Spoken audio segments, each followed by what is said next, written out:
ఆలోపు అయితే ఏ చర్య తీసుకుంటారని అనుకోను. ఒకసారి మనం చర్చిద్దాం.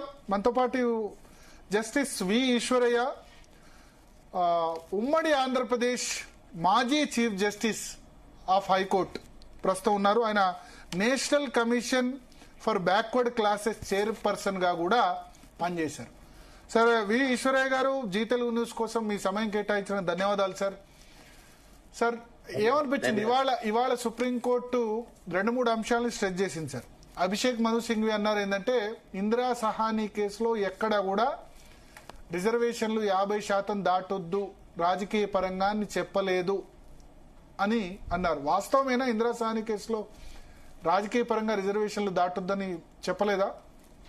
ఇప్పుడు ఇందిరా సహానీ కేసు ఏది మండల్ కమిషన్ రిపోర్ట్ ఆధారంగా అప్పుడు ఇచ్చిన పివి నరసింహారావు గారు విద్యా ఉద్యోగాలలో 27% కేంద్ర ప్రభుత్వ పరిధిలో ఉన్నటువంటి వాటికి సంబంధించిన జడ్జిమెంట్ కానీ అది లోకల్ బాడీస్ కి సంబంధించిన జడ్జిమెంట్ కాదు. ఎందుకంటే అక్కడ విషయం ఎరైజ్ అయింది ఏముంది, మండల్ కమిషన్ రిపోర్ట్ ఆధారంగా అప్పుడున్న కాంగ్రెస్ గవర్నమెంట్ 2 మెమరాండమ్స్ ఇచ్చినారు. ఏది 90లో, ఒకటేమో బ్యాక్వర్డ్ క్లాసెస్ కి అంటే సోషల్ ఎడ్యుకేషన్ బ్యాక్వర్డ్ క్లాసెస్ కి 27% రిజర్వేషన్స్ ఇన్ ఉద్యోగాలను అని అన్నారు. అన్నప్పుడు అది క్వశ్చన్ చేసిన అప్పుడు మండల్ కమిషన్ వ్యతిరేకంగా కమండల్ ఉద్యమం వచ్చింది. తర్వాత సుప్రీంకోర్టులో వేసినారు. సుప్రీంకోర్టులో ఏం వేసినారు, ఈ 50% దాటకూడదు టోటల్ రిజర్వేషన్స్. సో మండల్ గారు 27% రిజర్వేషన్స్ వాళ్ళు రికమెండ్ చేసింది మేము ఒప్పుకుంటున్నాము. ఎందుకంటే సామాజిక న్యాయం, సోషల్ జస్టిస్ అనేది కూడా కాన్స్టిట్యూషన్ లో ఒక మన బేసిక్ ప్రిన్సిపల్స్ కు సంబంధించింది. కాబట్టి 27% ఓన్లీ అప్పుడు ఉద్యోగాలను మాత్రమే ఇచ్చినారు. అది విద్యలో మాత్రం 2006లో అది ఆర్టికల్ 15(5) యాడ్ చేసి విద్యలో మాత్రం కేంద్ర ప్రభుత్వం పరిధిలో 2007 జనవరికి వెళ్ళి 27% ఇస్తున్నారు. రాష్ట్ర ప్రభుత్వాలు మాత్రం 1972కి వెళ్ళి విద్యా ఉద్యోగాలను ఇస్తున్నారు. అంటే అప్పుడున్న కాంగ్రెస్ గవర్నమెంట్ కి ఇష్టం లేదు కాబట్టి, ఈ కులగణన చేసేది ఇష్టం లేదు, బీసీలకు రిజర్వేషన్ ఇష్టం లేదు కాబట్టి అప్పుడు 1962లో నెహ్రూ గారు అందరు ఒత్తిడి తెస్తే లెటర్ రాసినందువల్ల మేమే రాష్ట్ర ప్రభుత్వాలు మీరు చేసుకోండి అన్నప్పుడు రాష్ట్ర ప్రభుత్వాలు మన దగ్గర ఏదైతే అనంతరామన్ కమిషన్ రిపోర్ట్ ఆధారంగా 72 నుంచి మనకి విద్యా ఉద్యోగాలలో రిజర్వేషన్స్ ఇస్తున్నాయి. కానీ కేంద్ర ప్రభుత్వాలు మాత్రం ఉద్యోగాలలో 93కి వెళ్ళి విద్యలో 2007కి వెళ్ళి రిజర్వేషన్స్ వస్తా ఉన్నాయి.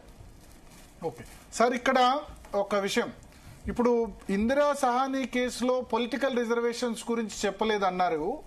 బట్ కృష్ణమూర్తి కేసులో ఇవాళ సుప్రీంకోర్టు చెప్పింది, కృష్ణమూర్తి కేసులో 50% ఉంది కదా, 50% గురించి మెన్షన్ చేశారు కదా అని చెప్పారు. 50% గురించి కృష్ణమూర్తి కేసు జడ్జిమెంట్ లో ఉందా?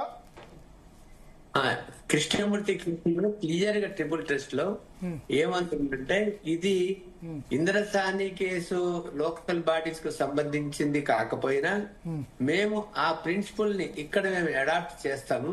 సో 50% దాటకూడదు, కంటెంపరేనియస్ రిగరస్ డేటా సర్వే ఒకటి జరగాల, అందులో పొలిటికల్ బ్యాక్వర్డ్నెస్ కూడా ఉందని ఒక డెడికేటెడ్ కమిషన్ ద్వారా మీరు నిర్ణయించుకోవాలా.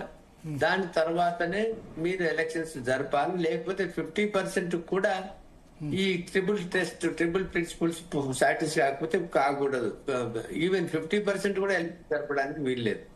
కాబట్టి ఇప్పుడు తెలంగాణ రాష్ట్రంలో 2 సాటిస్ఫై అయినాయి. ఒకటి ఏంటి, కంటెంపరేనియస్ ఇది ఎంపెరికల్ డేటా ఉంది, పొలిటికల్ బ్యాక్వర్డ్నెస్ ఉందని చెప్పినారు. కాబట్టి 50% లోబడి ఎన్నికలు జరుపు, 50% దాటి ఎన్నికలు జరుపుకోవాలంటే అది ఈ 2 బిల్లులు ఏదైతే పాస్ చేసి గవర్నర్ ఆమోదం పొంది రాష్ట్రపతికి వయా కేంద్ర ప్రభుత్వం పంపినారు. కేంద్ర ప్రభుత్వము మరి కేబినెట్ క్లియర్ చేసి ఉభయ సభలు క్లియర్ చేస్తేనే రాష్ట్రపతి ఆమోద ముద్ర వేస్తారు. అప్పుడు 31B కింద ఏదైతే 9th షెడ్యూల్ ఉందో 9th షెడ్యూల్ నోటిఫై చేసినట్టు ఈ తెలంగాణ రిజర్వేషన్స్ యాక్ట్ కూడా 9th షెడ్యూల్ కింద నోటిఫై చేస్తే దానికి కాన్స్టిట్యూషన్ భద్రత ఆర్టికల్ 31B కింద వస్తుంది. ఓకే. అప్పటి వరకు 50% దాటి వీళ్ళు. సో ఇప్పుడు రాష్ట్ర ప్రభుత్వం ఎంత చేసినా లాభం లేదు. ఇంకా ఎంపరికల్ డాటా ఎంత